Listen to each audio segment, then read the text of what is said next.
All right, I think we should probably go ahead and get started. Feel free to stand if you need to stand, but I am going to start talking. I'm going to go ahead and stop sharing. Thank you all for being here tonight. Um, we're looking forward to having our last session of Plan for Your Land. And then after that, we'll have our two field trips. And so tonight, I'm hoping we're not picking up too much feedback here and that you guys can hear me.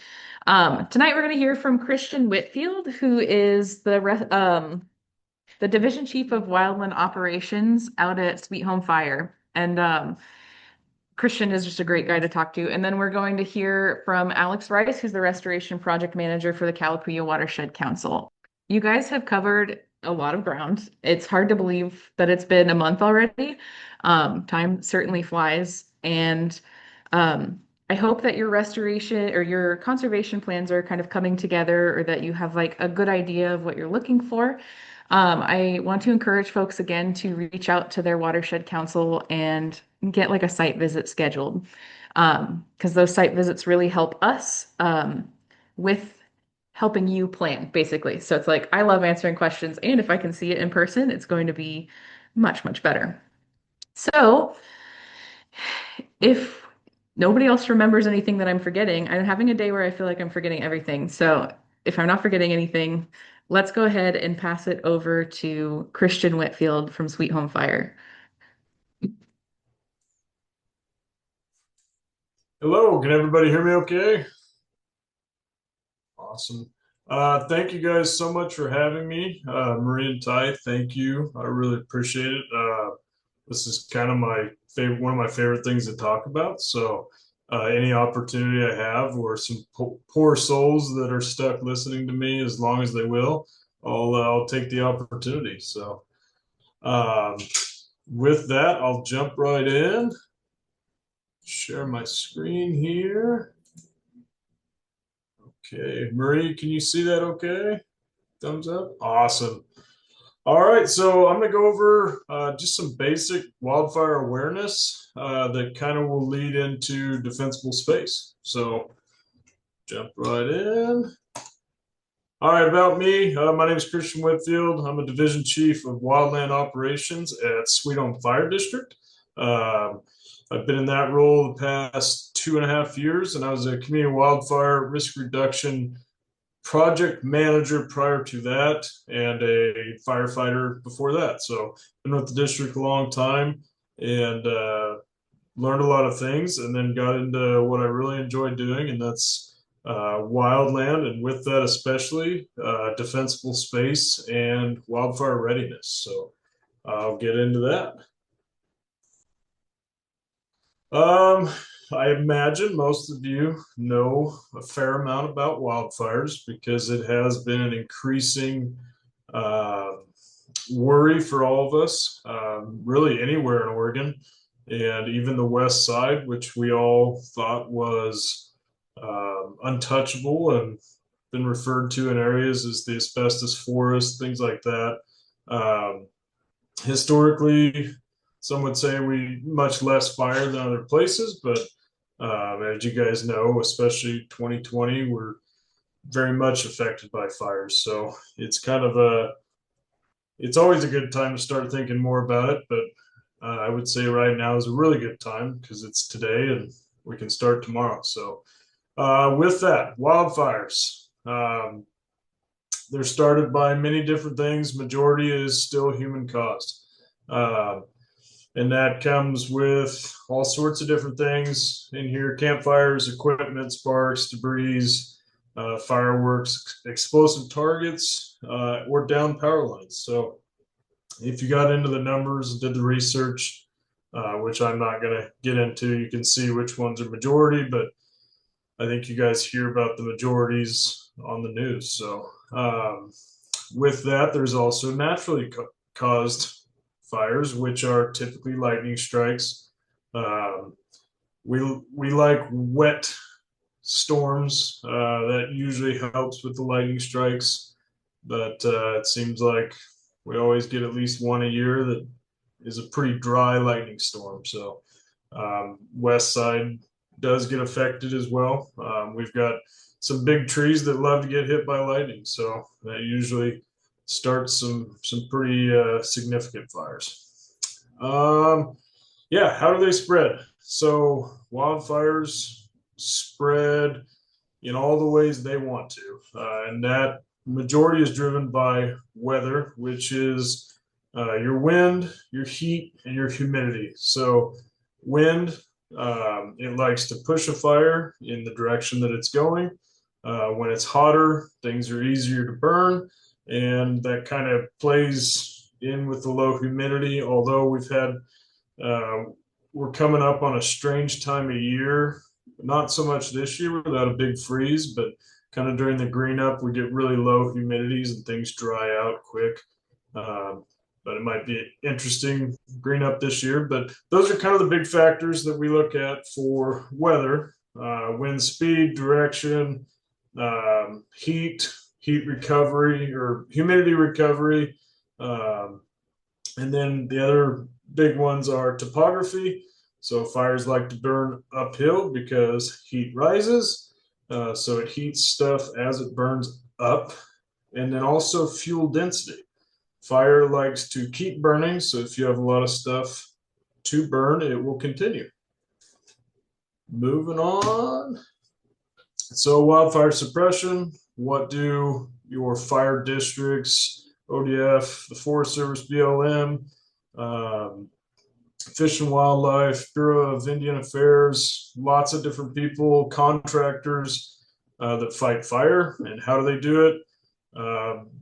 To me, the best resource is always going to be people, hand tools and water hoses. That's what really gets the fire out.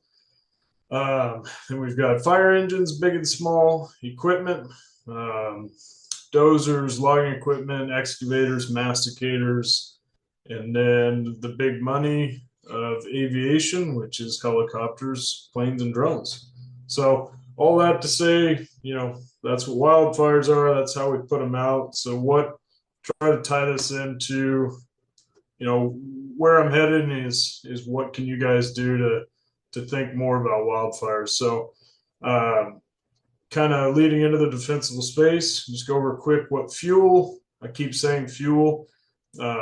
What are fuels? They're combustible materials, included vegetations, grass, leaves, ground litter, plants, shrubs, and trees. And we'll also get into the human-made stuff. So your house is most likely fuel, unfortunately, and the things that you like to keep around your house are a lot of times fuel.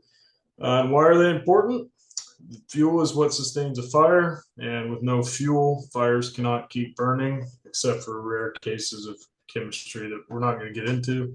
And then, so fire needs the three things of the fire triangle, which is oxygen, heat, and fuel. So we're going to talk about fuel. How do we reduce fuels? We'll go back to that handwork with tools like saws or clippers. You can use equipment such as masticators, chippers, once again, some of the bigger logging equipment to do thinning projects. And then also, kind of my favorite is prescribed fire, but it's getting to be a more studied practice again, kind of cyclical.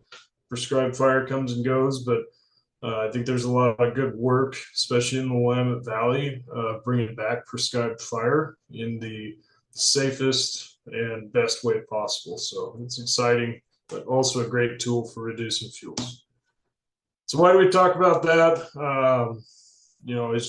As homeowners, property owners, we want to give people the best opportunity to not completely avoid the destruction of wildfires, but to increase their chances.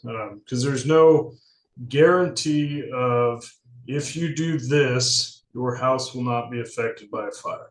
So we tell people that if they want a truly defensible space, they would live on a giant gravel pad with a concrete house that has no vents and looked very ugly. So that's not a real thing. We live in Oregon, and it's one of the most beautiful states. So with that, defensible space. And We'll just jump right into it. Defensible space is exactly that. The idea is to make a space or area that gives a fire the least chance of spreading to or affecting a structure. Many different factors that contribute to what makes a space defensible or not. And the biggest factors are structural components and structural integrity. So, what's your house made of? Is it rotten? Is it partially built? Does it have void spaces? Lots of different things there.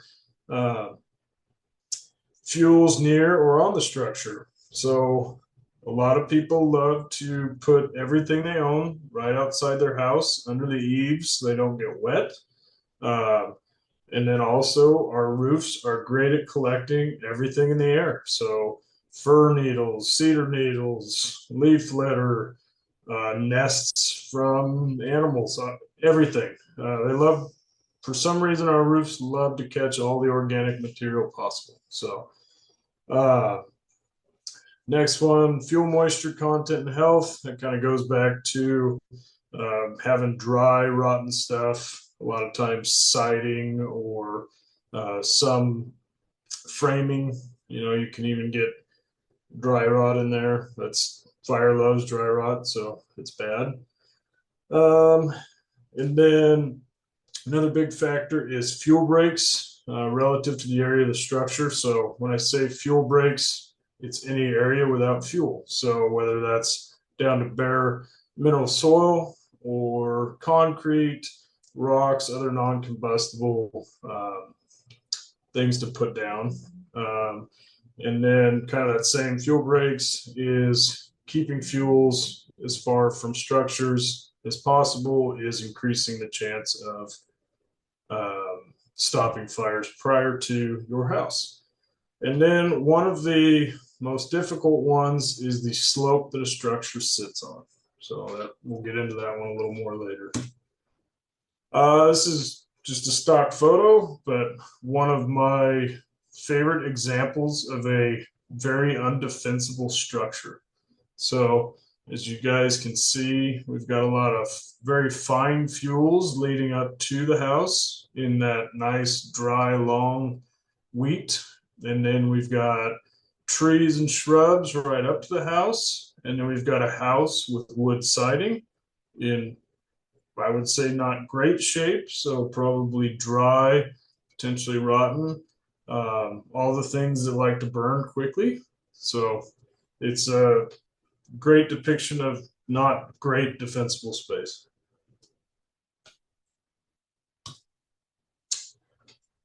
Just another example of fuels and how they play into defensible space. If you look here, we have a mixture. We've got slope being a potential additive to fire, as well as some small fine fuels like leading right up to the house, including a deck that typically is dry and likes to burn as well. So just some pictures to kind of look at as we keep going forward and talking. I think I put this one in the wrong order, but here's a example of somebody that had some defensible space. You can see significant fire came and went right around. So notice some green grass near the house, greenish, as well as what appears to be gravel and then concrete around the main structure. This house got very lucky. All right. So great before and after of defensible space. You see in the top picture a house like a lot of us in Oregon like to live in, nestled into the woods, got our privacy. It's nice and quiet, green, and beautiful plants, beautiful everything. But to kind of make that a little more defensible, the lower picture shows a lot of those ground fuels, the light, flashy ones taken out, as well as the trees are limbed up, a little more spacing behind the house, keeping stuff away. That's going to slow the spread towards your house. So that's the big goal here is we can't completely prevent fires because there's always the natural cause, but we try to prepare ourselves the best if a fire is going to come on our properties or near our homes. So uh, that's the goal with the whole idea of defensible space is how do we slow or prevent fire spread. So defensible space or home ignition zones. You've got your home or main structure, and really this is applicable to any structure or similar to infrastructure, really anything. So same zoning we can talk about. So in this picture, we've got what appears to be a main house right in the middle, and you'll see 0, which has a dotted white around the structure, kind of just under the eaves. That's your 0 zone or your immediate space. And about 10 to 20 feet out from that is your number 1 zone. And then further than that is number 2. So we'll talk about what should or shouldn't be in these zones. Zone 0 or the structure itself. So I'm not going to read these because I don't like to hear myself talk, but zone 0, it's your house. So there's a lot of really good work and studies being done on home hardening. And it's also, it's probably the most, I shouldn't say this, but it can be a very costly thing to improve or change. As anyone's done renovations or anything with siding, it gets pretty spendy. So with that, your structures, you want to have as much non-combustible materials as possible. That includes siding, roofing. Get in here and we'll talk about mesh for under decks or attic or soffit vents and having the correct mesh. These are things that can stop embers, which is a lot of times the most likely to cause a fire at a house during a wildfire, because embers can be cast an incredible distance and are very good at nestling in, finding dry spots, and starting fires in your house. So, so the zone 0, that includes your house, your deck, under your deck, which people don't think about.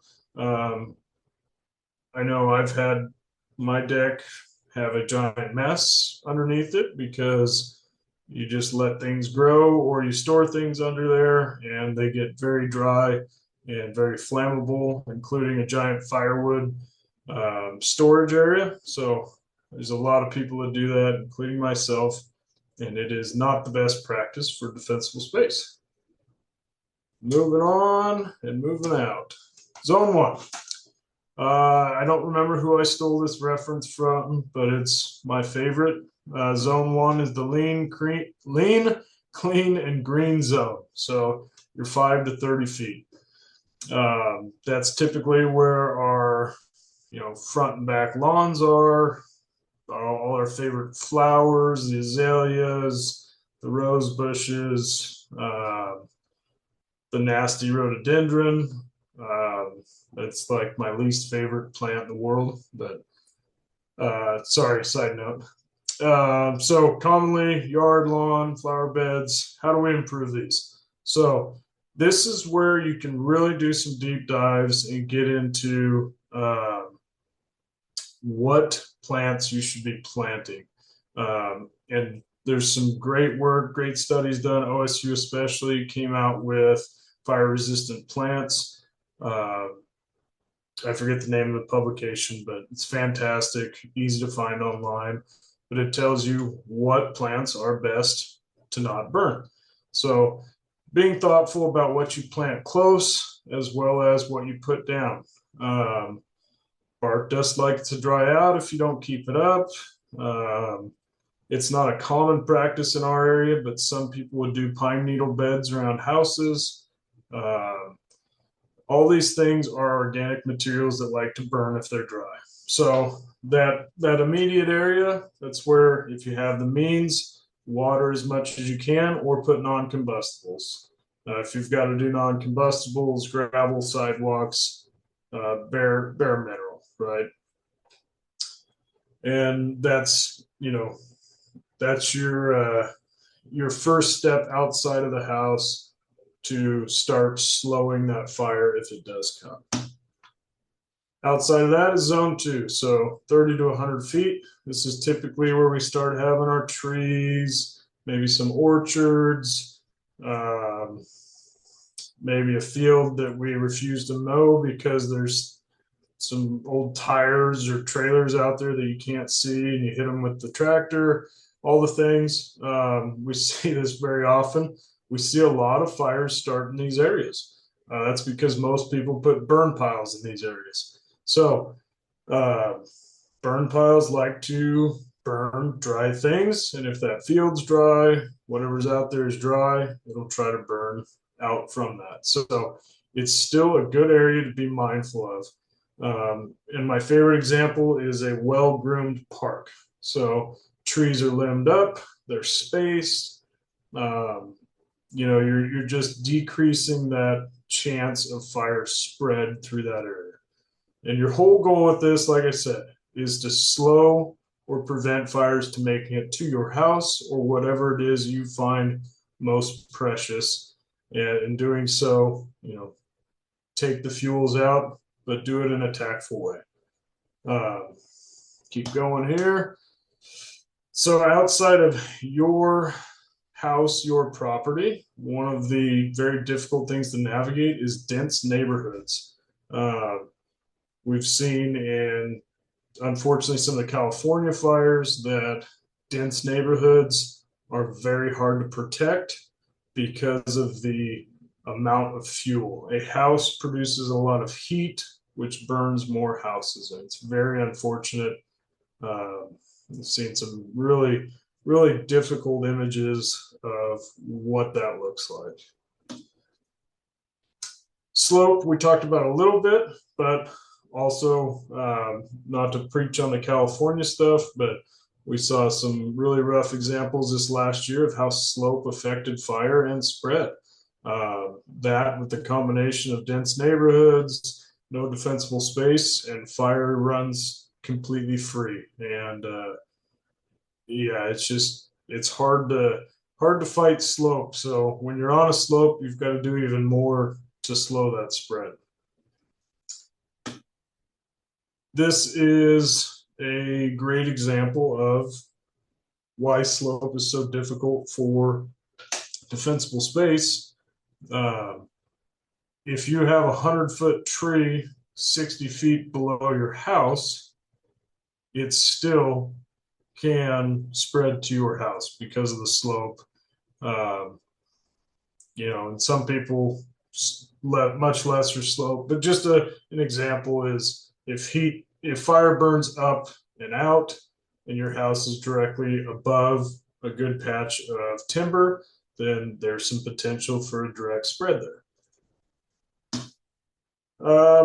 I'm going to try to play this, Marie. I should have checked this one earlier, but if it doesn't work, I apologize. This video is done by the Insurance Bureau. I'm going to mess it up, but they do a great job of studies with embers.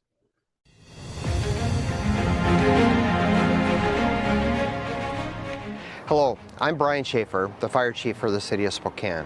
Did you know that in a wildfire, it's the wind-driven flying embers and not the direct flames that are the biggest threat to your home?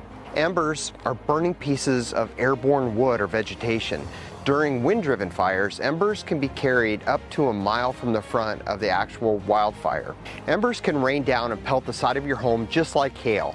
If these embers land on something combustible or near your house, your home could be at risk of burning down.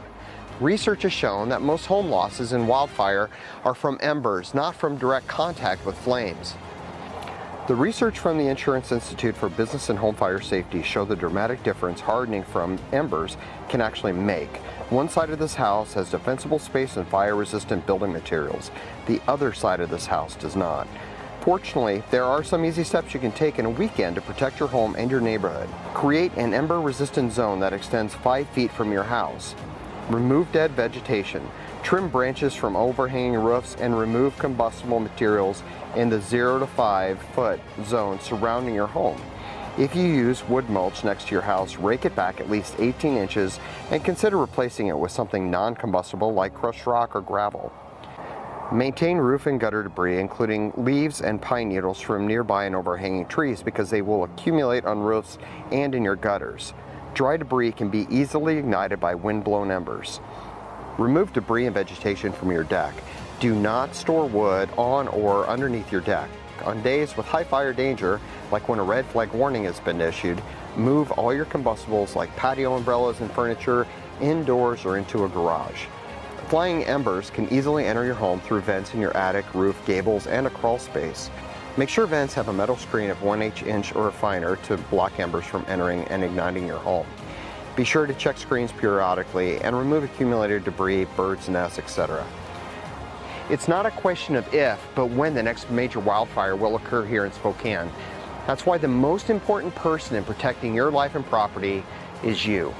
Start preparing today to protect your home and neighborhood. Wildfire safety begins with you.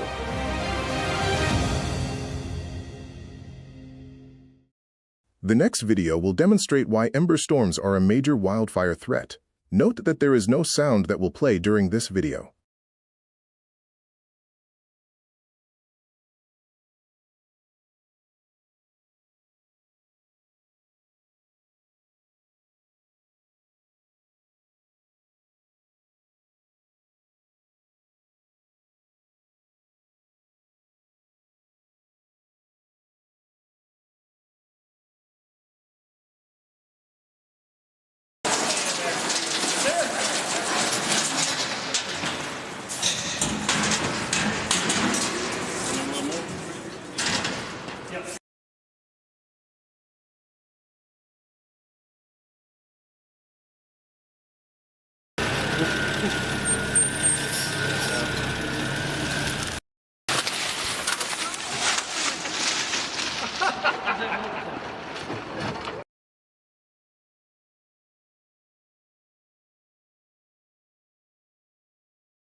All right, can you still see my screen, Marie?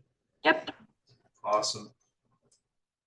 All right, so that is what I got. Let me stop sharing here. That was a very quick and hopefully pique some interest. Defensible space can be a very long talk, and the best way to learn more about it is to have someone come to your property and do an assessment. So there's fantastic resources, I think, in everyone in this group's area throughout the state. And that's through OSFM, ODF, local municipalities like Sweet Home Fire District.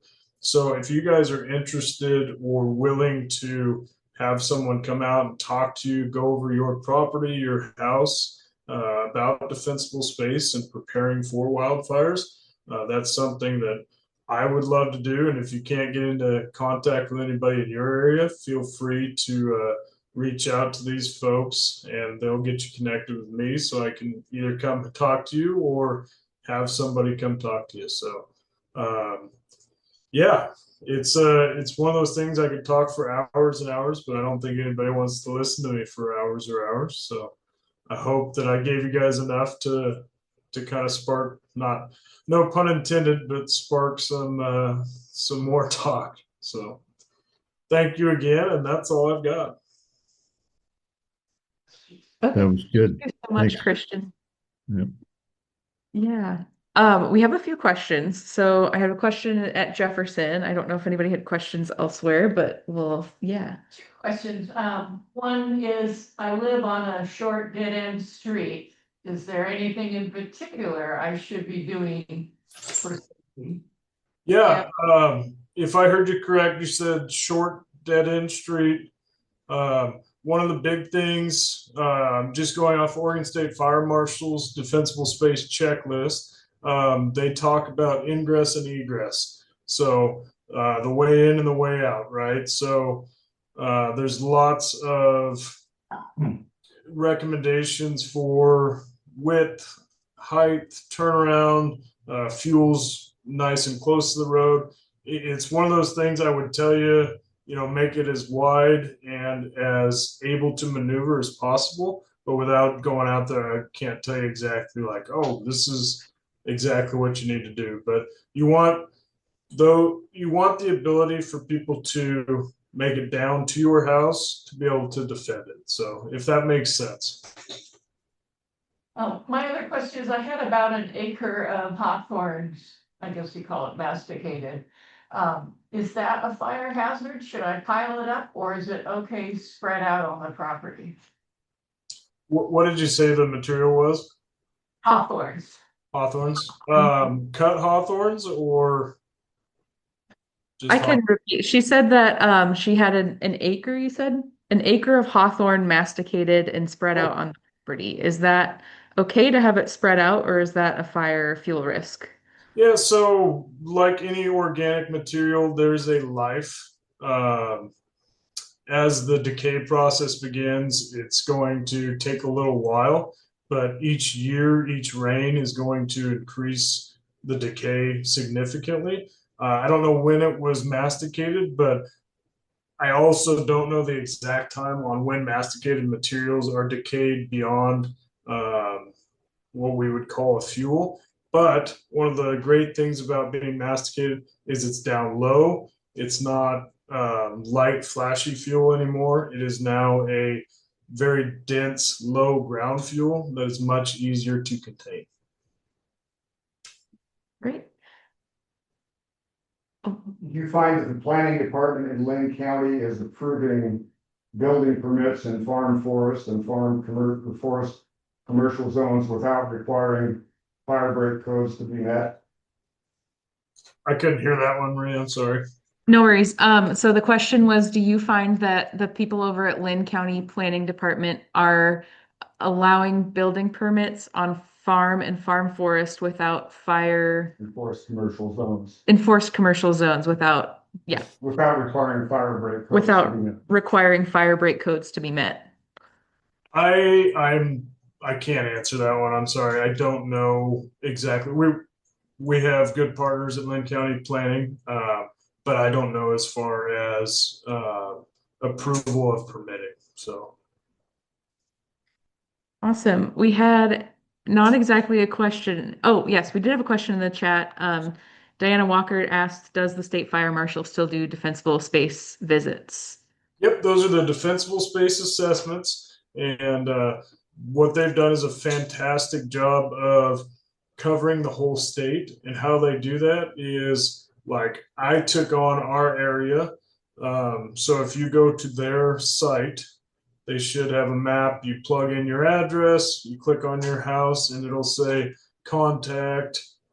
For example, if you're in our area, it'll say contact Christian Whitfield, the Sweet Home Fire District, with my info.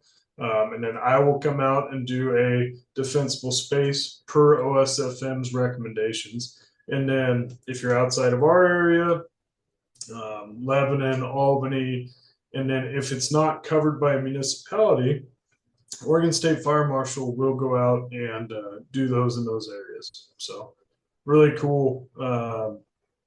They're trying to make sure everybody has that education. So We also had a joke in the chat I wanted to make sure that you heard. We had somebody ask, can I get my RT 130 after watching your presentation? You got to come set up a shelter. So whoever that was, I will gladly let you set up a shelter and do the rest of it. I'm going to pass it over to Corvallis because I see that they have a question. Yeah, we do. Yeah, how bad is bark mulch if you have it either around the house or here and there? And does it get better with time as it ages? So any organic, as it decays, it loses its heat release, if you will, as it's burned. But bark mulch is another weird one, right? We get spontaneous combustion with the perfect mixture of not fuel content, of moisture content. So it's one of those, you keep it soaking wet, it helps, but then we get the weird times where bark dust just starts on fire. So it's By not, itself. say that again, sorry. By itself. Yes, yeah. Extremely interesting phenomenon, but it is more common than people think. So, but with that, bark mulch dries extremely fast, and it is deceiving because it won't put off a lot of smoke because it is so dry, and it will spread to other things that have more heat release. So it'll find a nice dry patch of grass or a bush, plant, whatever it is, that it can burn. So hopefully that answers what you were asking.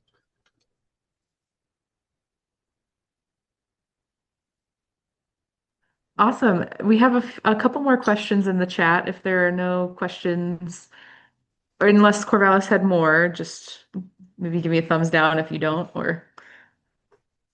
All right, Danielle's not going to give me a thumbs down. So, one of our questions was, are there any rules regarding drawing water with a pump and fire hose during an active fire? Any rules regarding drawing water with a pump and fire hose during an active fire? Not that I'm aware of. I'm trying to think of anything that's going to get me in trouble for saying, don't tap a hydrant. That is, you don't want to potentially mess up a water source for fire suppression. But as a homeowner, landowner, you want to do everything in your power to protect yours. So if you have a good water source, a good pump, wetting down, you're basically pre-treating your property and getting that moisture content, humidity as high as you can. That's going to help you. So I would say yes, do that, but be mindful of suppression efforts. So We have another question. Is your disdain for roadies just for their fire danger? Uh, no, I should have elaborated on that one. We do a lot of fuels reduction work, and we do some high country work for the Forest Service for some potential control lines, and we do a lot of roadie clearing. So we have found new breeds of roadies that grow to 12 feet plus, and they just grow so well. It's incredible. And then when they dry out, they like to burn. So that's my disdain, if you will. They're bad for hunting too, right? Bees- Terrible for hunting, yes. No, honey. Honey. Oh, yeah, honey. Yeah. Huh. Yeah. Didn't Yeah, know there's lots of things about roadies. They make a flower for a little while that's nice, but otherwise. that. I love this. I also have a disdain for roadies, so I'm feeling really seen tonight. Right. We had another question. Are there still Firewise grants available? We got one from Lane County a couple years ago, which was great. They did an assessment and helped us pay for windows, trimming trees, and rain catchment system. I am not sure on, you were asking Firewise grants. I'm not up to date on what they're offering. I apologize. I was more in tune with current opportunities. I don't know. They do a pretty good job about advertising them when I've looked in the past on their websites, but I can't speak of currently. I'll make a note that we put the state fire marshal link in tonight's agenda, the one that you can go and get a defensible space assessment done. And I think if you're thinking about like grants specific to doing Firewise stuff, kind of doing that early, and having somebody do that assessment for you would be a really great first step. So Yeah, and it is, we like to say right now is the perfect time to get assessments, because if you can do an assessment now, that gives you, I say lots of time, but we never know when fire season is going to start, but it gives you some time to get some work done on identified areas. So prior to fire being in the middle of fire season, it's a little more difficult to get work done. So does anybody have any last questions for Christian? Not hearing one.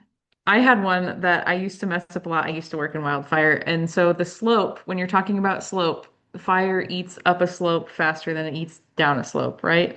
depending on the time. Okay, cool. So you get into the science of fire, and I've seen some incredible downhill burning and rollout and lots of things that make fire do untypical things. So typically on a perfect dry day, no wind, a fire is going to try to burn uphill, but lots of things that affect that. So Okay. I do see Suzanne has her hand raised over in Monmouth now, so I'll pass it over. Yeah, I just wanted to point out that Lori put in the chat a example of a resource to look at the Oregon Gardens. They have a fire prevention house, which I didn't know. Maybe some of you knew that. I did not. I have heard of it, but I have not seen it. So I wasn't going to try to point people that way if it's no longer available. So. We have one more question over here. On steep slopes of say 40 to 50% or greater, how much would you recommend increasing the fire break distance? So on steep slopes of 40 or 50% or more, kind of how much would you recommend increasing the fire break area? Depends on the fuels, right? If you've got second growth for 120 foot and you're looking at it eye level from your porch, things like that. If you've got gradual fuels that increase with the slope, lesser, you could get down into such a science of, this height to this slope. I don't have those. But Yeah, it's such a hard thing to say, not seeing it, because I don't have an exact equation. But the more you think of it as slope goes up and fire goes up, if the fuels are also up, they're at the same level. So just think of it that way. You would have to, if you want to be as safe as possible, increase that fuel break size to break that chain, if you will.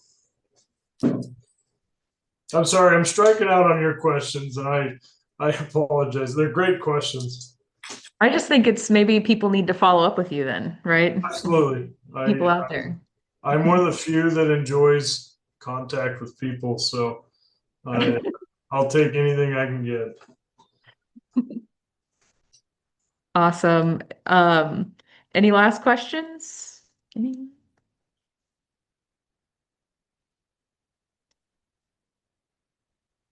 Well, I can ask one.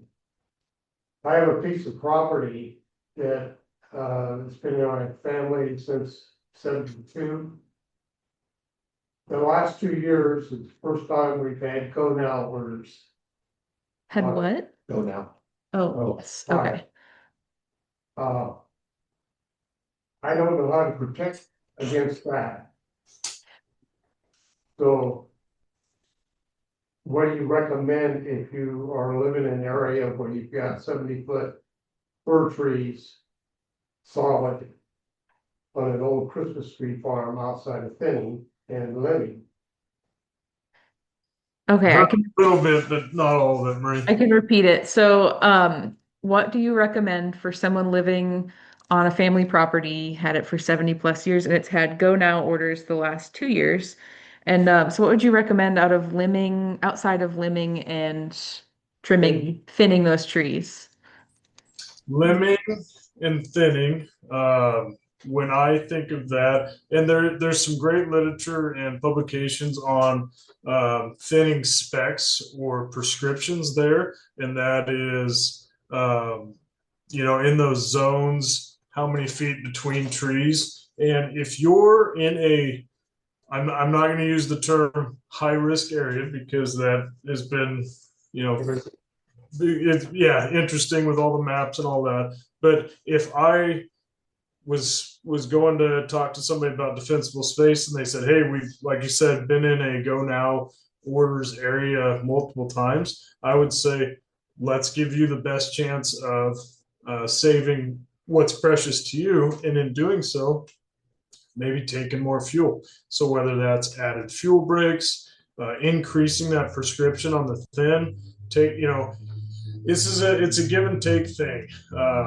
Because like I said, if you want to make your home, your shop, all these things perfectly safe, it's on a giant gravel lot, and green grass outside of that, all these things, but trying to find that happy medium of aesthetics and livability, usability, it's increase. If I knew I was in an area that was more prone, I would do more, if that makes sense. So add to, if you do this much, maybe do a little more. Because once again, there's no equation that says this plus this means your house won't burn. You could do everything possible and you still could lose your house. So it's, I hate saying that, but I always tell people, let's give you the best chance possible. Awesome. I see Suzanne's hand is raised again, so I'll pass it back to Monmouth. Yeah, we have 2 questions from one of the participants here. One is if you have any recommendations for landowners reliant on well water. Are you referring to like water table usage, or in what part? Sorry. Power outage. Oh, power outage. So power outage, and I'm going to take an assumption here, power outage during fire impending, and you're wanting to, okay. So generators are going to be your best bet to keep the water going. But outside of that, there's not much you can do other than a lot of people are getting into the holding tanks to kind of help their properties, and it's a financial commitment. Don't let me talk you into buying something that's extremely expensive, but some of the practices I've seen are multiple holding tanks, whether that's 250 IBC totes or 500 gallon standalones, 1,000 gallons. I've seen it all the way to people having, a decommissioned water tender, 3,000 gallons to try to better their chances. But really, if you wanted to keep sprinklers, stuff like that during an impending fire, you'd have to run a generator. And I've seen people on fires that run a generator, set up sprinklers, do everything they can. They get a go now order and they leave that generator responsibly. But they, hope and pray that it does what it can do. So. Thank you. And then the second question is if you have any gutter maintenance recommendations. Gutter maintenance, absolutely. And this is a big part of defensible space. Plastic gutters burn very well. So it's not as common to see plastic gutters anymore. Most are aluminum. But with that, regardless of what you have, keeping them clear of all debris, and then using non-combustible covers if you're going to use a cover. Same thing if you put plastic on top of that, embers can melt and burn the plastic. So they've got aluminum options or mesh options for those gutter covers. But keep them as clear as you can. You want to have nothing in there all the time. Thank you. Awesome. Thank you so much for your time, Christian. This was great. It was nice Thank to you guys for the opportunity. Yeah. Alrighty. So our second presentation, we've already had like a few really great questions here, is by Alex Rice from the Kalapuya Watershed Council. And so Alex is going to kind of talk about pulling this all together. So all these conservation plan things we've been doing, and also the funding landscape and how it applies to that. So if you'll give me just a second here, I'm going to make sure I have Alex's presentation pulled up, and we'll get it shared and ready to go.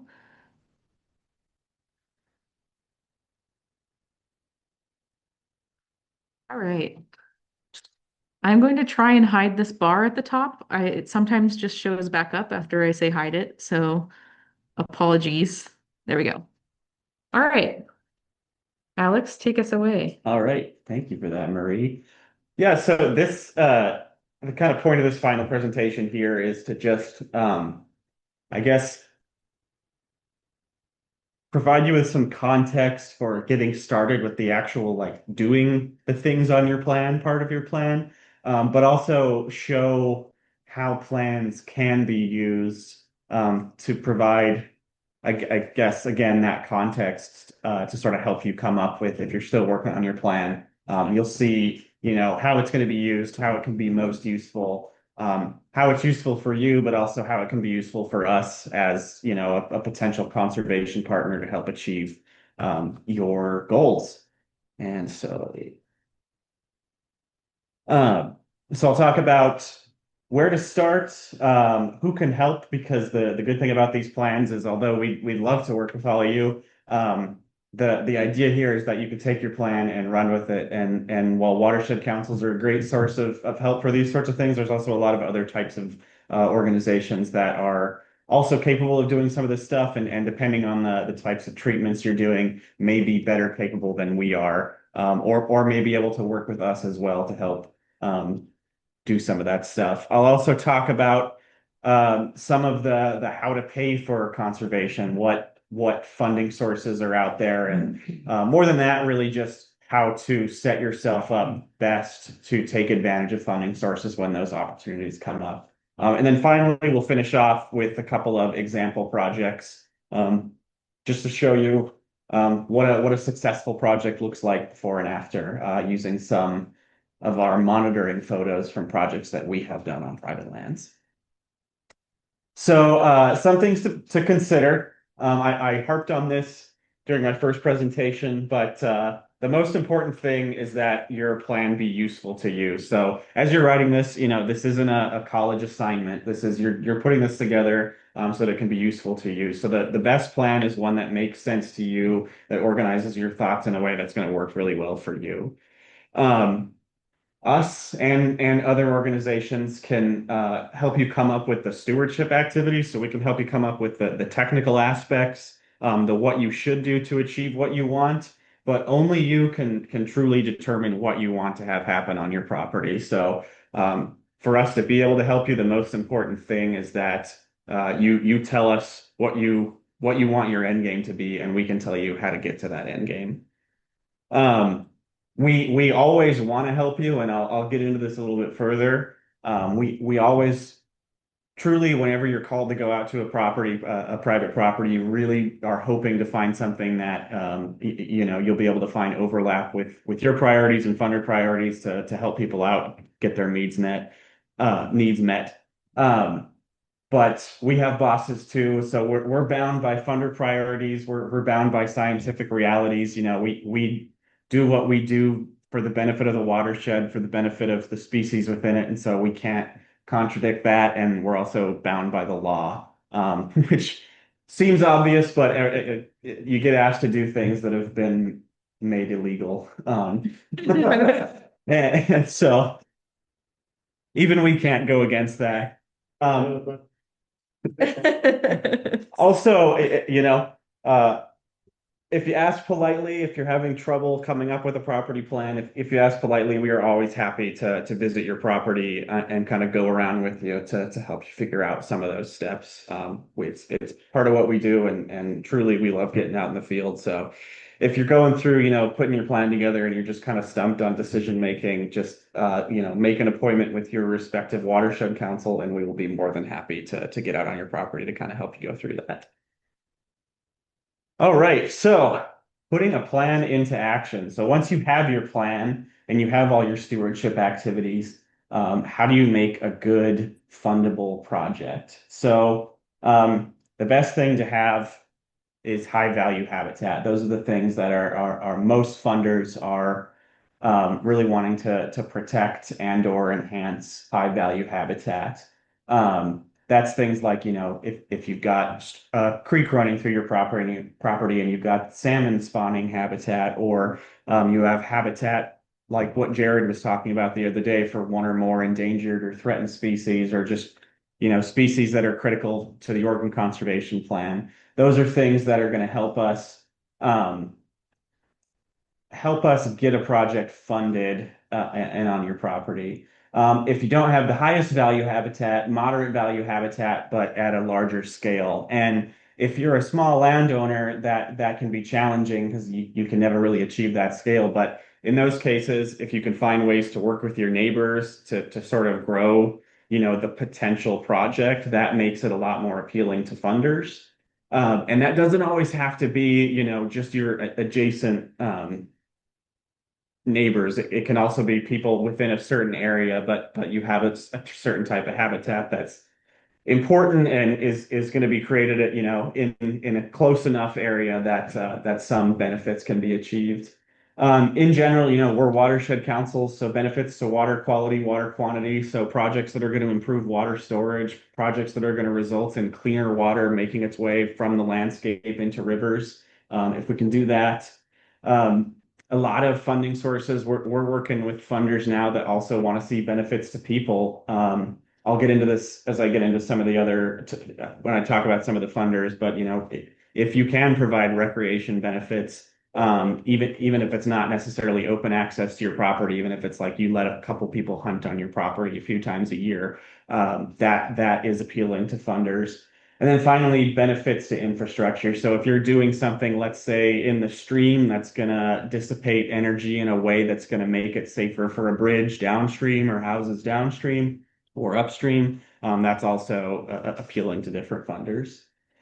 So the places to start, once you have your plan and you've got all these activities you're supposed to do and you're figuring out, what you're going to do and what you're going to seek help with, where to start. A good place is just kind of what you can do on your own. if you have your own machinery, if you have your own equipment and there's things that you're comfortable doing and you sort of understand what needs to be done, that's a great place to start. You can't remodel your house if it's on fire, and to some extent, I mean that literally. So if you have like exactly what Christian was just talking about, if you have a fuel situation on your property that's really threatening your property or any habitat value that might potentially be on your property, that would be a good place to start. But also in a metaphorical sense, I mean that in terms of like if you have really bad invasive species or you have really bad erosion problems, you can't start to enhance the habitat until you've eliminated the things that are directly threatening the habitat. So taking care of threats and risks on the front end, always a good idea. The other thing is don't paint yourself into a corner. So if you have a potential restoration project that's going to involve a lot of heavy equipment, and to access that restoration project, you have to cross an area that you also want to do planting in. You're going to want to do the big, heavy, high impact restoration project before you do the planting, so you're not crushing your previous investment. For example, we're getting ready to do a habitat project where we're removing old berms and floodplain, and immediately adjacent to that project, we're also replacing some old culverts, but we're going to wait until we've done the habitat work so that we can move the equipment over the old culverts and beat them up, and then we're going to put in the nice new culverts and not let them get beat up by our heavy equipment. And then finally, another good place to start if you kind of, figured all those other things out is just the highest value habitat. Those things that are going to have the biggest impact on the most important species. And I think a good approach too is if you have things that you've been told are kind of like, yeah, that it'd be nice to get this done, but it's not a super high priority, finding ways to tack those lower priority activities onto bigger projects. Because I said this in my last presentation, if you're doing 100 acres of thinning and you also want to develop a spring or something, spring developments aren't that expensive, but they're sometimes hard to fund on their own. But it's a lot easier to tack a $8,000-$10,000 project onto an already being planned $100,000 project than it is to just fund that thing on its own sometimes, especially if it's a lower priority item. So that's a good way to achieve those things that are kind of meet some of your goals that aren't necessarily directly related to wildlife habitat and that sort of thing. So who can help with what? This is not an exhaustive list, but these are kind of the common suspects, particularly in the Mid-Willamette Valley, of conservation organizations that might be able to help you with projects. And watershed councils are always a good place to start, because if we're not the best suited organization to handle a project you're trying to do, we can help put you in touch with one of these other ones. But it's watershed councils, soil and water conservation districts, your land and agricultural trusts. There's a couple of federal agencies. Again, that's not exhaustive. Some state agencies that can help, extension. And in some cases, I have worked with the tribes on private property. And usually they're not the place to start, but especially if you have like potential habitat that could help them meet some of their goals, they have resources that they can bring to bear to sort of help with conservation projects. So watershed councils, we're going to be focused on, surprise, surprise, watershed enhancement projects, but that's a pretty wide umbrella. We tend to really hyper focus on salmon and steelhead habitat and benefits to salmon and steelhead, but that's also a pretty wide umbrella. So impactful in-stream projects that directly create or restore habitat are always appealing, but sometimes it's projects that are just creating more and better quality water for salmon and steelhead. So there's a lot of ways to indirectly benefit salmon and steelhead, and there is a lot of money out there for salmon and steelhead restoration. So when you can demonstrate those benefits, it raises the probability of your project getting funded. Water quality and quantity projects were, like I said, always high priority. We do in-stream projects. We also do uplands projects. And as I said before, we can help you with property planning. So quite a wide variety of stuff we can do. And if we can't do it, we'll help you find somebody who can. Soil and water conservation districts, they have a lot of overlap with the work that watershed councils do. And in some cases, the watershed council for a certain region falls under the soil and water conservation district. Your soil and water conservation district usually corresponds to the county that you're in. So if you're looking for your soil and water conservation district, just type your county and then SWCD and you'll figure out who you need to go to. SWCDs tend to be really well set up for tackling invasive species, especially intensive invasive species treatment projects. They've usually got a number of staff who are licensed to do herbicide application and other treatments. Also things like irrigation improvement. They kind of straddle the line, I would say more so, watershed councils do too, but more so than we do. Soil and water conservation districts straddle the line between conservation work and agricultural assistance projects. That picture is not work that an SWCD was doing. That's actually one of our projects, but I threw that up there because we had a crew out there cutting down blackberries. It was a crew of 6 cutting down blackberries that were like up to 12 feet and way over their head. It was a really cool day. It was great to see those blackberries getting obliterated. It's a beautiful picture. Yeah.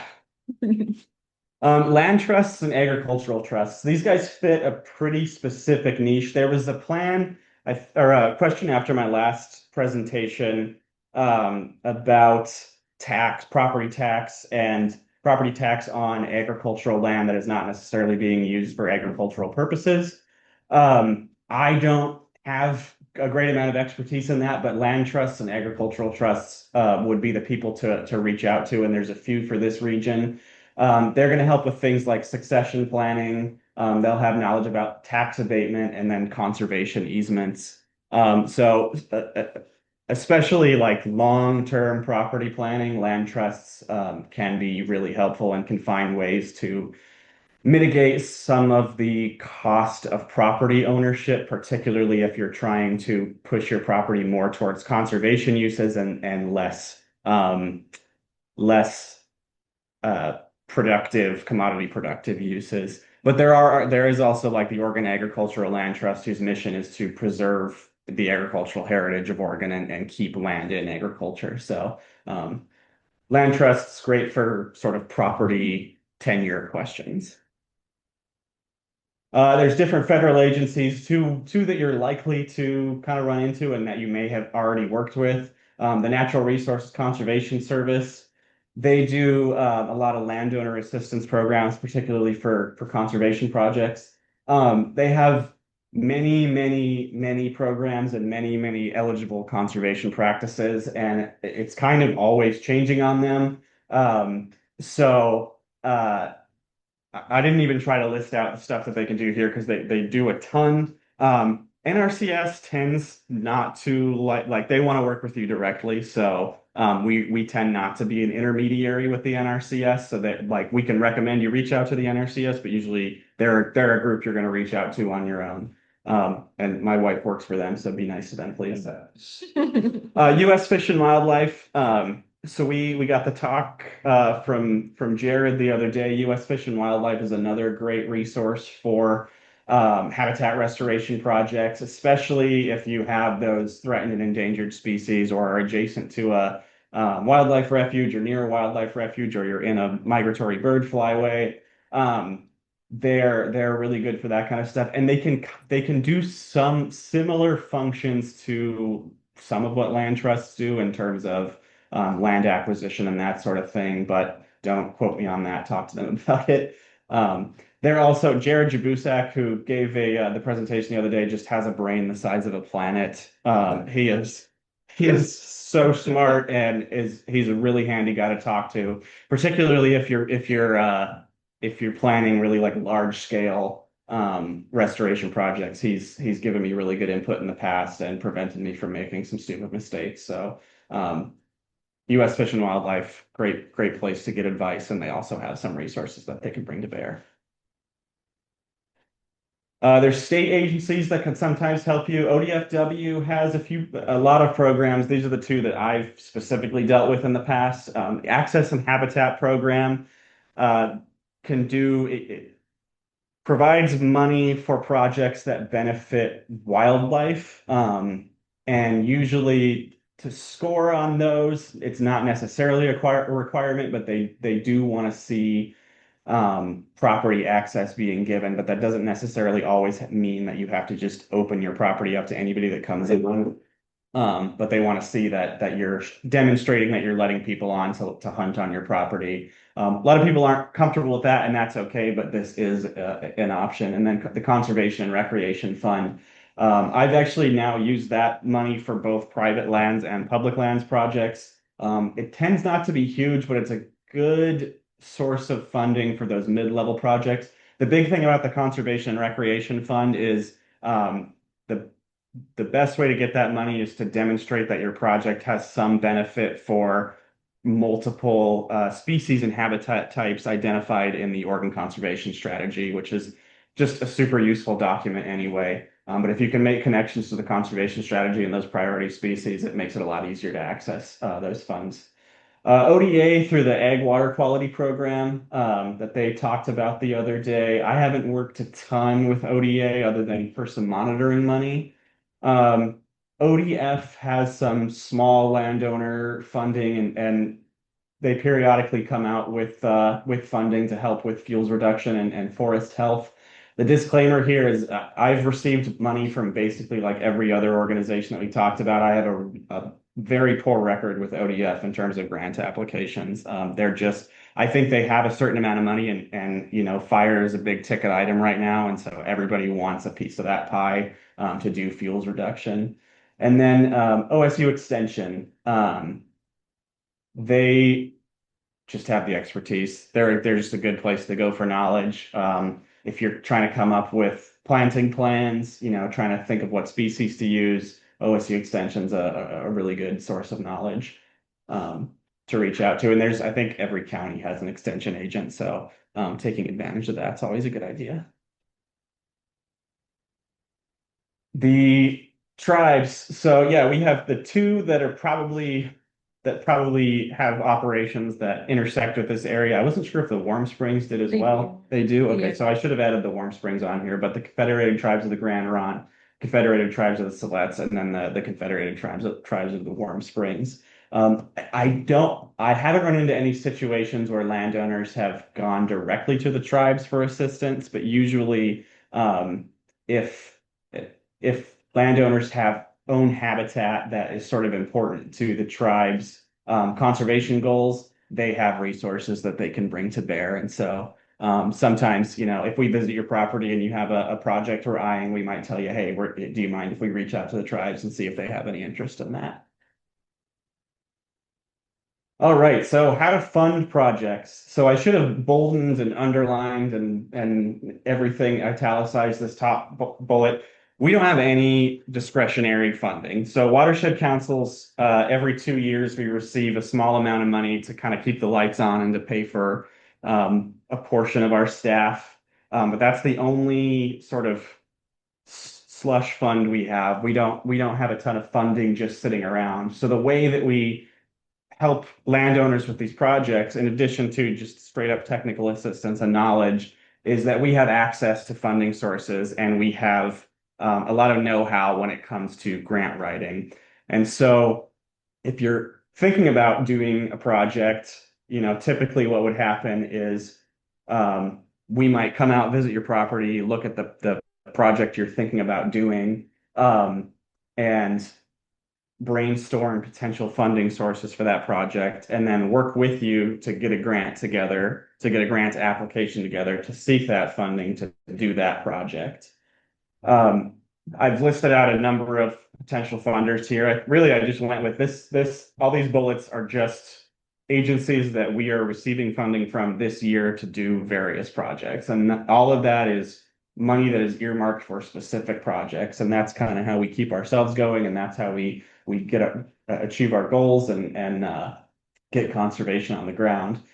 The trick here is that projects must align with the priorities of the funding source. And that doesn't mean necessarily that you have to go out and do exactly what they want to see, but it means that when you come to us and you have a problem you're looking for help solving, we have to find some way to sort of make that jive with the priorities of these funders. And so if your project, is on, if while we're reducing your fuels, we can also do things that'll create habitat for an endangered butterfly or an endangered bird, that's going to increase the likelihood of getting funding. I've done a lot of projects where I've developed off-channel water sources, and in their simplest forms, they're just, projects where we're installing troughs so that cows can drink, but it also means that we're taking cows off the river, so they're putting less pressure on the banks. It also means that we're providing water for wild ungulates. So finding those ways that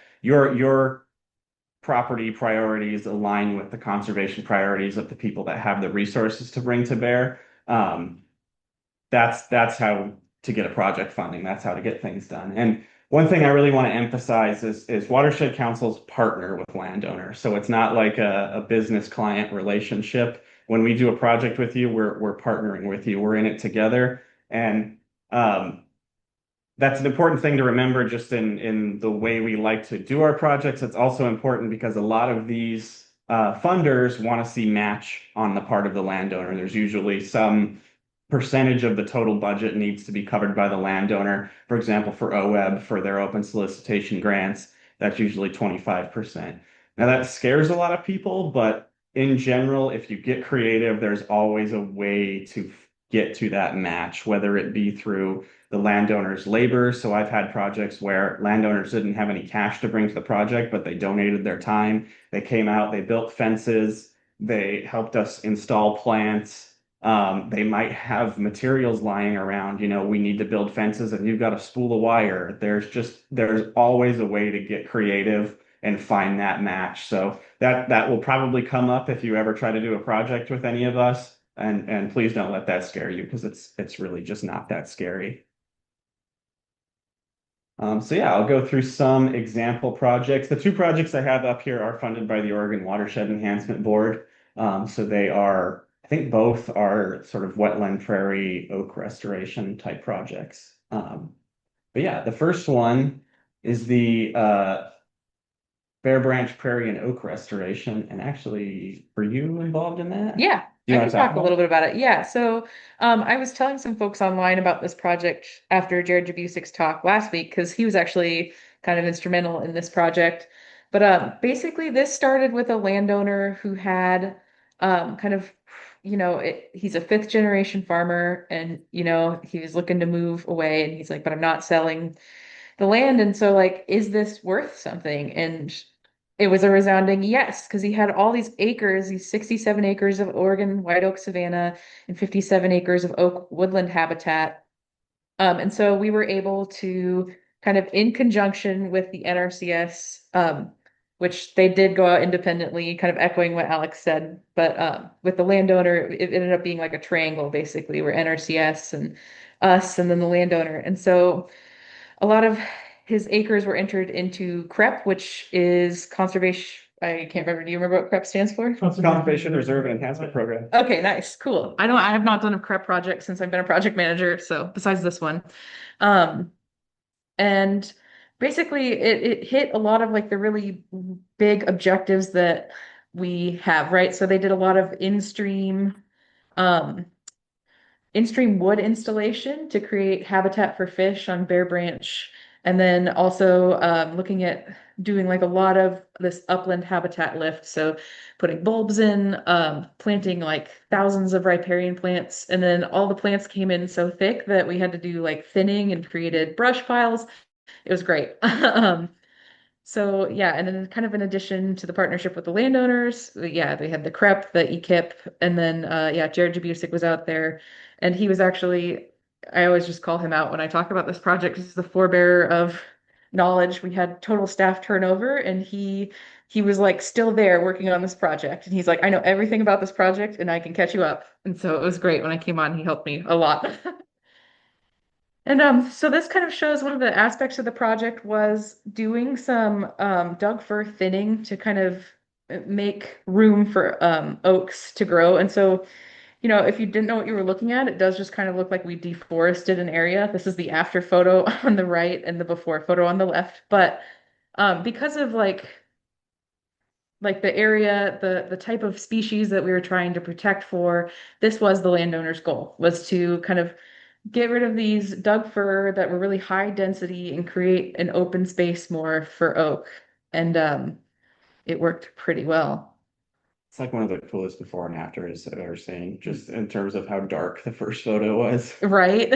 Oops, I accidentally skipped one, but I don't know how to. There we go. So another part of it was because it was agricultural land, you know, they ran cows on it and stuff. They had all these ditches.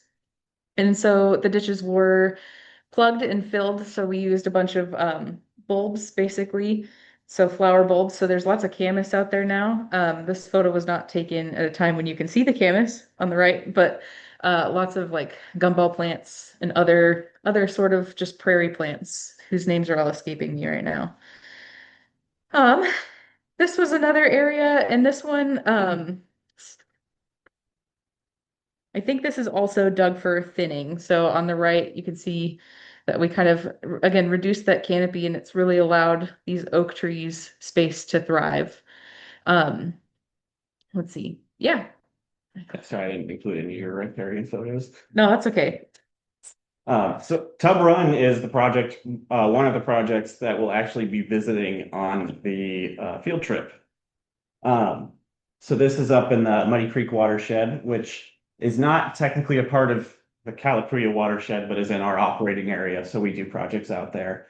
The main goal of this project was to create functional and resilient wet prairie habitat along the historical floodplain of Tub Run Creek. And so what they did out there, I've only done monitoring on this one. I wasn't involved at that point. But they created 6 vernal pools by literally excavating them out to create pools on the site. Reconnected a historic side channel on Tub Run Creek by creating a pilot channel. Established native wetland prairie plants from seed along 36 acres, so seeded 36 acres of land with wetland prairie plants. Planted 25,000 native wetland stems and plugs, and then another 68,000 native trees and shrubs. So kind of a massive big footprint project, and it's really cool to see. But that one has involved assistance and funding from private landowner themselves. The landowner, Scott, who you'll meet during the tour, is a big bird hunter. So he doesn't live at the property, but he's on the property every day, which is extremely helpful for us when we need to monitor something or ask about the status of something. U.S. Fish and Wildlife has been involved in this one. The NRCS was involved in this one, Farm Service Agency. I didn't mention Farm Service Agency in my slides before, but they are also another one that can provide some assistance as well. And then Lynn Soil and Water Conservation District, and of course us, Calapria Watershed Council, were involved in this project. Just some before and afters. This is just, yeah, plant establishment. What's cool about this one is most of where the project has occurred was formerly annual ryegrass farm, and so took it from this, you know, very simplified system that had, you know, basically one plant and maybe some biodiversity on the margins, and have increased the amount of native wetland plants. Unfortunately, the after photo, it doesn't really demonstrate the level of biodiversity here. Often we implement projects in the summer, and so the time that we have to go out and actually monitor is the winter. So all of our after projects tend to look kind of sad and depressing. The next one. In this one, we actually made the foothills disappear. No, it's a little hard to see, but in the after photo in the background there, you can sort of see where one of the vernal pools was dug. And that is, those vernal pools are really helpful for, you know, water storage, but also it's a native or a migratory waterfowl flyway, and so that's a place for them to land.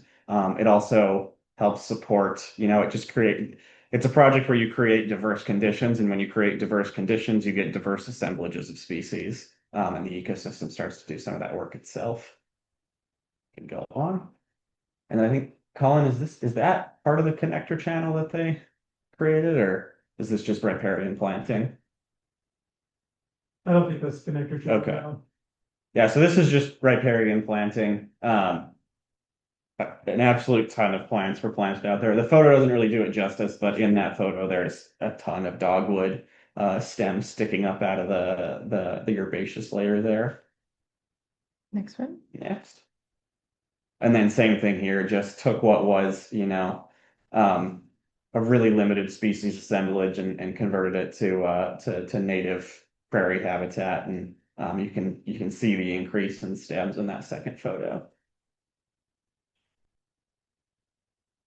Yeah, same deal here, and you can also see the vernal pools in the background there. And unfortunately, the prairie is kind of uninspiring. I think I took this in January last year, so not a ton to look at, but you can kind of see how the landscape's changed. All right, that was kind of a lot. I think we've reserved sort of the remainder here for questions, and then also if anybody is just stumped on anything in making their conservation stewardship plans, this is a good time to ask those questions and kind of let us help you work through some of those things. Yeah, I feel weird reading you a question since you're sitting right next to me. Well, I can see it, yeah. So the question is, what is the photo app being used at the Tub Run presentation? That is Solocator. I think you have to pay for it like once. I don't think it's a subscription. I think you just have to pay for it on the front end. But as part of, especially for our Oregon Watershed Enhancement Board projects, the main way that we monitor those projects and we're required to submit our like the before and after photos that you just saw.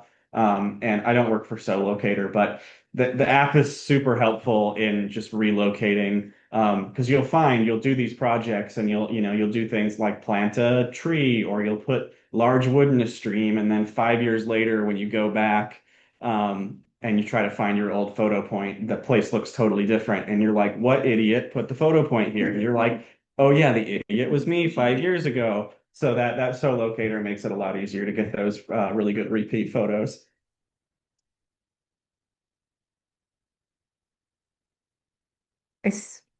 Yes. Is Tub Run anywhere close to the Muddy Creek Solar Industrial site, and is there any potential effects on Tub Run or where for the? I think other side of five. Yeah. Repeating the question because I don't think they can hear us very well. The question was, is Tub Run near the Muddy Creek the planned Muddy Creek solar site, and are there any potential impacts on Tub Run from that site? And Colin, I think you're right. I think it is on the other side of I-5 from that project.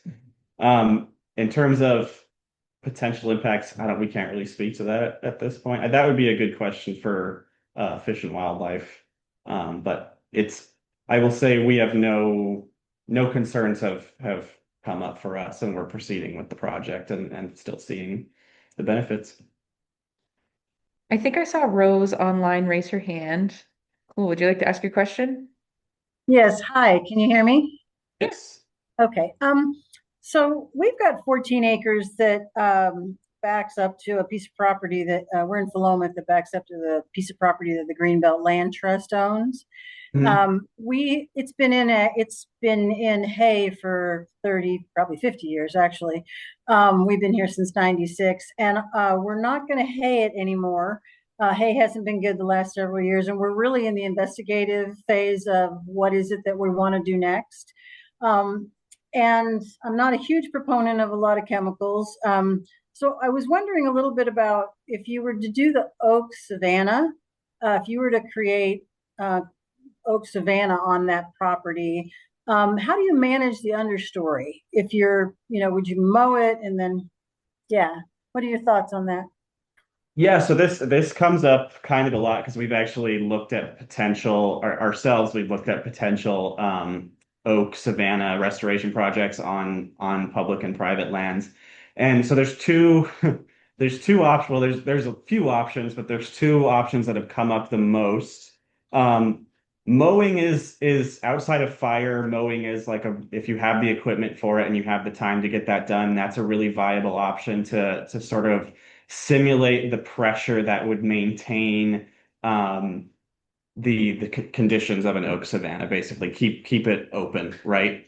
Right. The other option and the thing that we've done instead of oak savanna, where like it's come up when we've worked with municipalities where we can't use fire because it's in a town, and Right. we can't use goats because there's insurance issues. And we can't do a ton of mowing because of cost issues. Instead of doing an oak savanna, doing an oak woodland. So you have a little bit more of a closed canopy, but it's still very valuable habitat, but it's a little bit less maintenance than an oak savanna, which is adapted to periodic fire and requires a lot more of that pressure on the system to maintain the biodiversity. Okay. And I think I heard someone say in one of the previous presentations, it's like 50 trees an acre, kind of an idea. Is that in planting? Do you remember that? Do you remember what Jared said? Was it 30 trees? Yeah, a little more than that. I thought he said 50. 50? Yeah. Okay, yeah, I think that was what Jared said. Okay, and then one more question. So if gophers were a commodity, I would be $1 million person right now. We've got so much gopher pressure. So in a plan for getting something like this started, how big of an impact is a large gopher population when you're thinking about planting oaks? Maybe one tall tree. Yeah, somebody in our room in Jefferson said having a tall tree will help, or if you can do rafter poles, if you can basically make it inviting for predators, like the natural predators, that can be really handy. Okay. And installing nest boxes as well. Oh, okay. Okay. But if we were to, I mean, we actually had somebody come out and we had the gophers were pretty much gone for a year. Then they were back. So it's kind of an ongoing issue. But I mean, would we feel the need to try and get it beat back before we began the restoration project, or do you have opinions on this? Okay, I'm going to invite Ty from the South Sandium over here to say what, yeah, because it seems like Yeah, the most natural way is to track predators. The most natural way to do it is to track predators back to the landscape without trapping, right? So if you install nest boxes for owls or American kestrels, that'll reduce your rodent population. Also, as you increase the habitat value, you'll attract more of those mesocarnivores like raccoons and foxes and coyotes that will naturally prey on the species. So outside of that, it's trapping, and I would never recommend rodenticides, but yeah, that's also an option, but I wouldn't do it. The other thing I'll add to that is in a system like that, if you keep on top of it, you can get away with overplanting. It's what we call the shotgun method. So plant more plants than what you ultimately want to have, just with the understanding that you have this problem that may result in some of those plants dying. I got you. Okay. Okay. Someone in the chat, I've never tried this. Someone in the chat said you could wrap the seedlings in aluminum foil. Oh, interesting. All right. Thank you. Yeah. Thank you. Looking back in the chat, we do have a couple of questions I want to make sure we answer. One of them was, what is the acreage of Tub Run? The entirety of it that we did in partnership with him is at almost like 170 acres, because there's two parts of the project. There's phase 1 and phase 2. And then he also put, with NRCS, not in partnership with the California, I think he put in another like 80 or 90. Okay. Something like that. So yeah, all said and done, he bought like a 300-acre property and is really putting the entirety of it into restoration. Wow, almost 300 acres. Yep. That is very cool. Yeah. We had another question of what are your thoughts on reestablishing the Willamette Valley Ponderosa pine stands? And Tim, seeing your question reminded me that we got answers back from Jared Jabusic for the questions that didn't get answered, and those will be in the Google Drive, and they'll be labeled Jared's answers. So anyway, Yeah, I think, native plants are good. In short, I have a project that's actually going to be going inside of the city of Albany, and we're planting Willamette Valley ponderosa pine as part of that. I would just say, if you're going to plant ponderosa pine, just take, the management needs of a ponderosa pine stand into consideration. So consider that just like with an oak system, you're going to have to thin underneath it at some point and manage fuels and manage competition. But yeah, native plants are good. Plant native plants. We had another question about the zoning and tax implications of converting conifer forests to oak savanna in forest conservation zones. Would you lose small tract deferral? That's probably a good land trust question. Those sort of tax abatement questions, they go over my head a bit. But yeah, land trusts, Farm Service Agency might be able to help with that. And then ODFW might also be able to help with those questions. Those are things that they deal with more directly on a more regular basis. We have a question in Jefferson. So 30 years ago on my property, I used to have some vernal pools and they seem to have disappeared. Who would be able to instruct me the best way to recreate them? Probably Jared, hey. Yeah, Jared has done at US Fish and Wildlife has done a ton of vernal pools. He's kind of the expert for this area and would be happy if you reached out to him about that. We have one again. The project that you profiled, the non-tub run project? Oh, Bear Branch, yeah. Some idea, I'd like to do something here for specifics of where you ended up going? Yeah. So the question was kind of walking through the steps that Bear Branch went through, like getting specific about coming from an idea to fruition. And so, I will preface this by saying I was in high school when the project started, so I don't remember like all of it, but I know the first site visit happened about a year before they were able to procure funding, which I'm pretty sure is a very fast turnaround time now for watershed councils. But at the time, that was again just kind of pretty impressive. So it started with a joint site visit. So the landowner had reached out to the watershed council. And the Watershed Council at the time had reached out to partners at Lynn County Soil and Water Conservation District and to Jared Jabusic, and then also to, I think, NRCS as well. And so what they did was like a big joint site visit. So everybody got together on the same day and went out and walked the property with the landowner. And so the landowner, again, kind of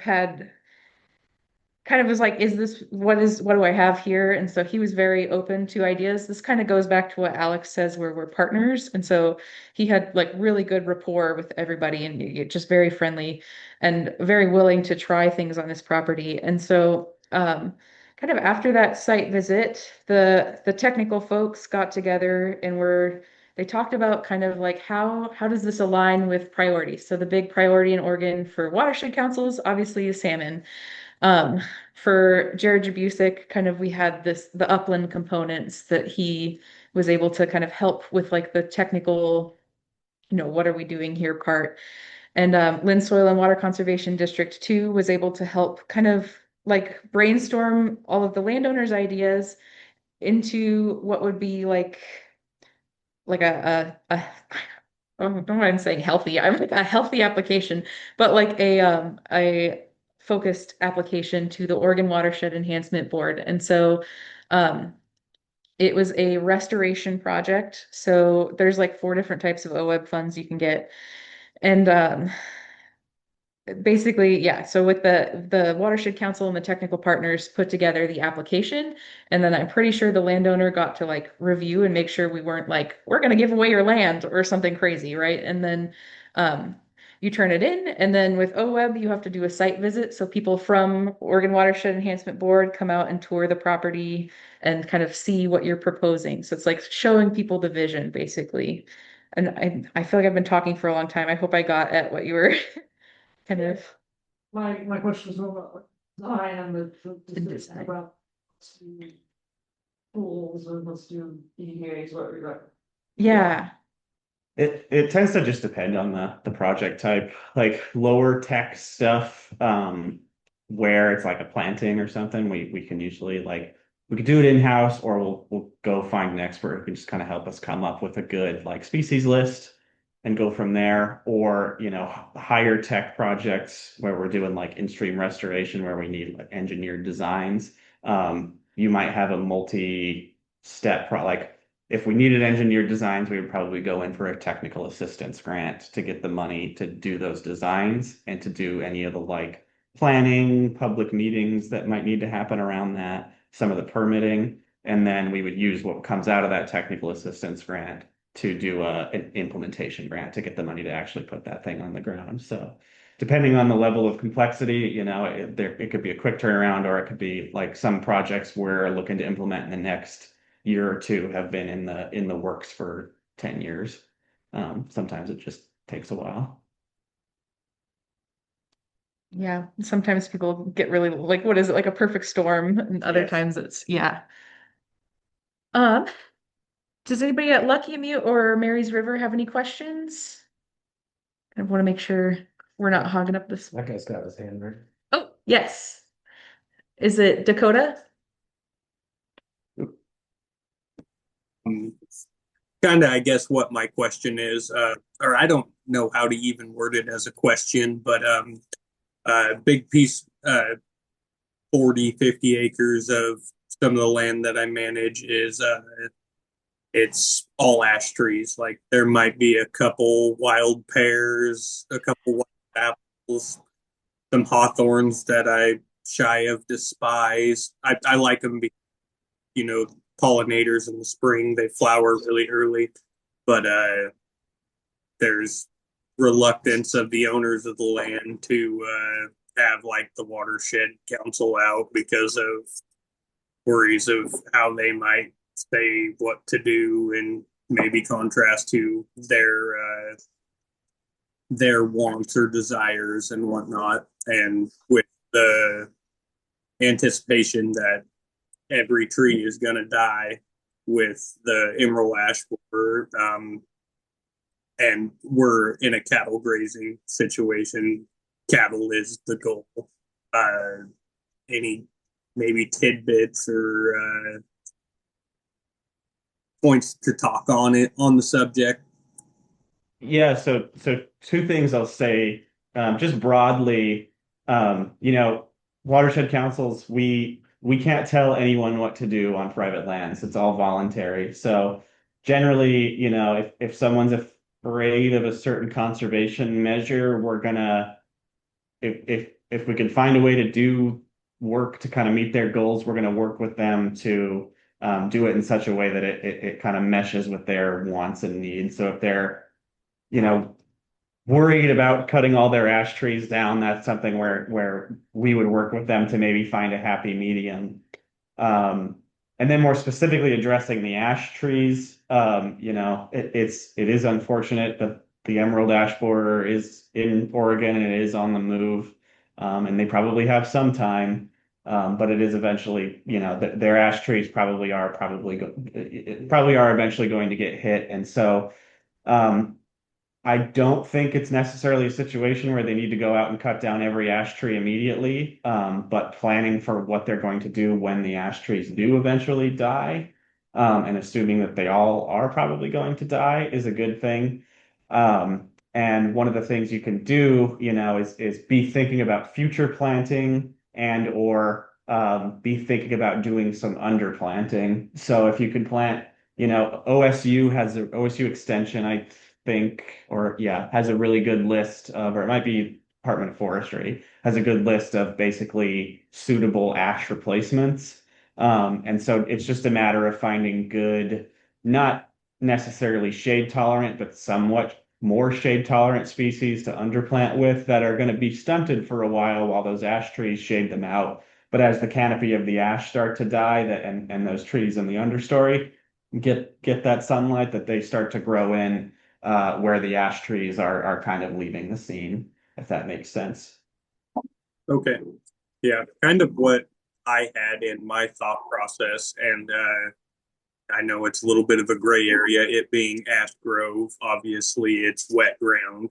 I've foreseen, the ash trees die, something along the lines of maybe bring a big chipper in and just chip everything, spread it on the ground, and then it would point. It's kind of the thought process I had, but I don't know if that would be in contrast to what like the water would want to see in wet ground, and it just being pasture ground then, or any thoughts in regards to that thought process? In terms of spreading wood chips, or in terms of converting to pasture ground? You cut out for a second there. I guess both of them, because like I said, kind of what I thought might be an option would be to just chip everything, put it back into the soil, and it would just be pasture ground at that point in time, with a rotational grazing practice kind of deal, because obviously wintertime you're not going to be grazing on some of them wetter pieces, and try to plant in some grass that would fare well in wetter ground. I don't know. Yeah, I think it's super situational, and I would have to see like the specific situation to make a full determination. But my initial thought and my first reaction, I wouldn't necessarily go straight to like. I think chipping is it's a good way to deal with the wood, make use of it. But I wouldn't necessarily go straight to just spreading it out. But chipping that wood and keeping it to use on other projects is not a bad idea. Obviously, as Christian pointed out, you have a certain amount of time before wood chips decay and aren't useful anymore. But I don't necessarily know in a wet system like that if straight spreading it right off the bat is the best thing to do. And then in terms of like converting to pasture land, I mean, if that's what the landowners want to do, but I would have to put eyes on the place to see like what the site potential is and what other habitats might be possible there. Because just because the ash is going away doesn't mean there aren't other habitat types that are possible to establish there that would mesh with the goals of having grazing land and also with some conservation priorities. Okay. Well, thank you so much. I really appreciate it. So what I'm hearing when I listen to him is he is managing property for landowners. The landowners have concerns that if Soil and Water Conservation District comes in there, they will take away some rights or privileges that they believe they have with those lands. What things can he say to them to assuage their concerns? And what ideas can he mention to them that will make them more receptive to have outsiders come on and visit the property? Yeah, well, so I think the biggest thing is us and soil and water conservation districts are completely non-regulatory.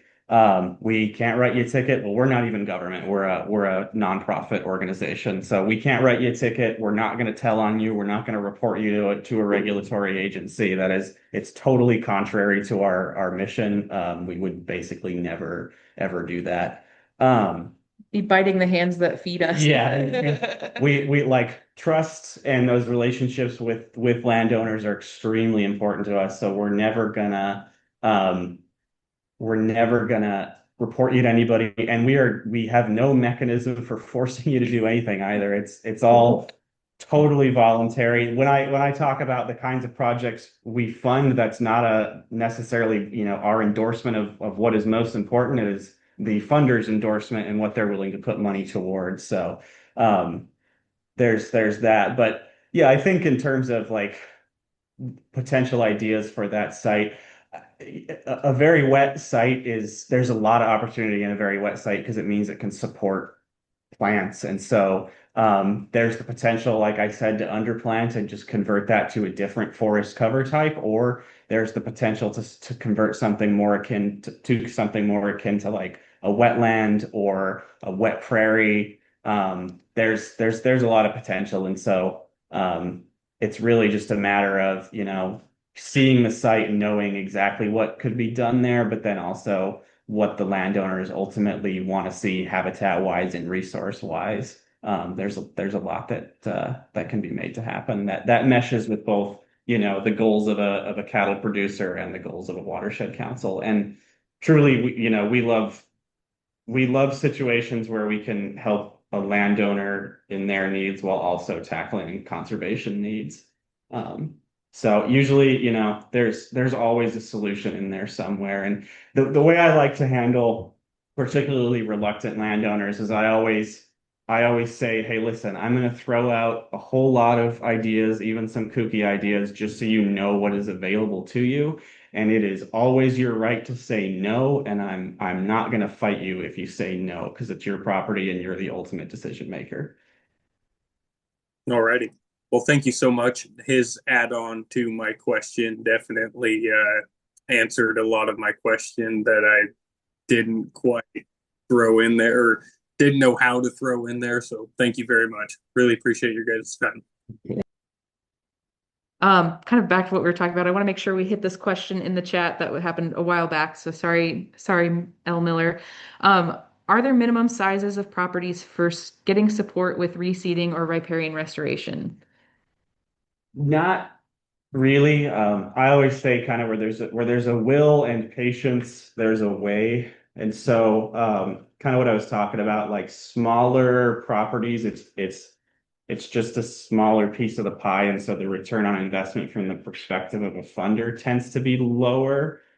But there's ways to either lump it into a bigger project. I will say a lot of the soil and water conservation districts and some watershed councils will do native plant sales and or native plant giveaways, so that there's always ways to be opportunistic. And then the other thing I'll say is, especially for smaller properties, I would encourage you to reach out to your watershed council anyway. If someone makes me aware of a property where they have a need and I can't immediately figure out how to fund that need, I'll still keep it in the back of my head. And sometimes, opportunities come up where somebody's giving away seeds, somebody's giving away plants, and we can figure out a way to get you those plants and get them in the ground.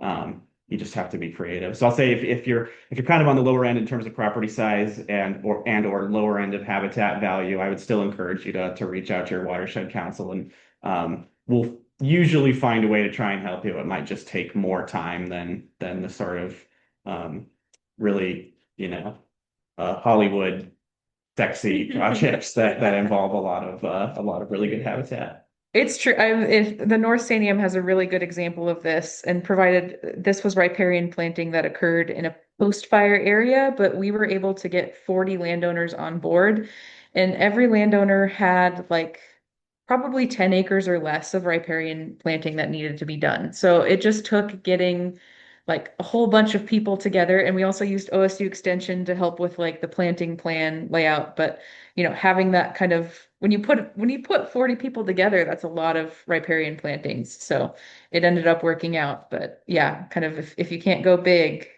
get as many people as possible. Oh yes. Ty brought up a really good point. Oregon Watershed Enhancement Board also has a small grant program, which is like less than $10,000, less than $20,000. And so those, if you have like a really small acreage that you need riparian planting for, that can be an option. Oregon Water.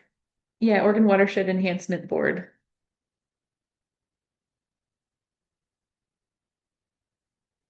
Do we have any more questions? Bob? Two things. One, the gentleman that's managing the property with all the ash, there's a lot of small people that own sawmills that would love to know that word. the same size too. Let's go and spray. Awesome. Dakota, if you're still online, we had a landowner say that there's a lot of people with like a lot of small businesses, right, with sawmills that might be interested in ash if you do cut it down. And then secondly, do you? I'm here. I Oh, We lost him. we lost him. Where'd it go? I think yeah, I think he might have dropped off. What was your other question? Going in with the watershed policy on projects. We are the watershed council. No, what? Friends on board. I've got a grant on Uh-huh. yeah. Oh, with Marion SWCD. I got with Chelsea like Okay. down the street from. Yeah, so the question for people online was if the Watershed Council ever works with the Soil and Water Conservation District directly, and I believe the answer is yes. Yeah. Frequently. We're good. Frequently. We'll follow. Yeah. Great. Rose, I see you raising your hand again. Sorry, I can't figure out how to do it on Zoom. I just was back to the projects that you guys had shared at the end. The one Oak Savannah restoration that where you went in and you planted, looked like a lot of that was in some tall grass area. Was there a lot of preparation to that land prior to the planting that happened? Yes, if you're talking about Tub Run, yes, that was annual ryegrass, or really any like non-native turf or forage grass is prolific, and you know they don't quite behave like invasive species, but where they're established, they hold on to that ground with a vengeance. So I think that one, the Tub Run one, involved like I want to say 5 years of yeah, so we did 2 whole years or 2 straight years of good spraying that property, right? So mowed, sprayed, that would be 2 in a year, right? So I think there were 4 straight herbicide applications on that whole like 70 acres of that first part of the project. Yeah. Okay, and so then after that, do you actually plant it with something else, or you're just it's bare? Yeah, so we went in and planted after that with I'm trying to remember, we had a mix of, there was almost like 50 something different seeds that we planted in there. And it was kind of cool. We had to like get a special drill seeder that could handle some of these like sand sized little seeds. Yeah. Those are hard to find. We were trying to actually plant teff, and teff is teeny like that, and finding the drill seeder for that is really hard.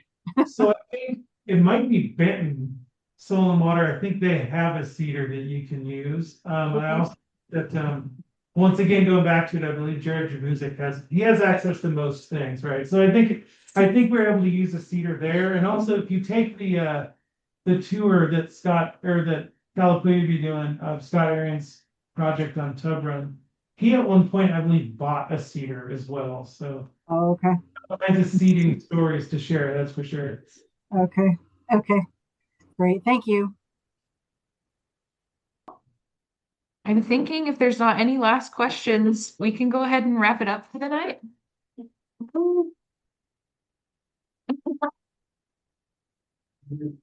Lots of claps. Thank you all for your hard work in the class, and we're looking forward to seeing you in the next couple weeks. So, thank you so much.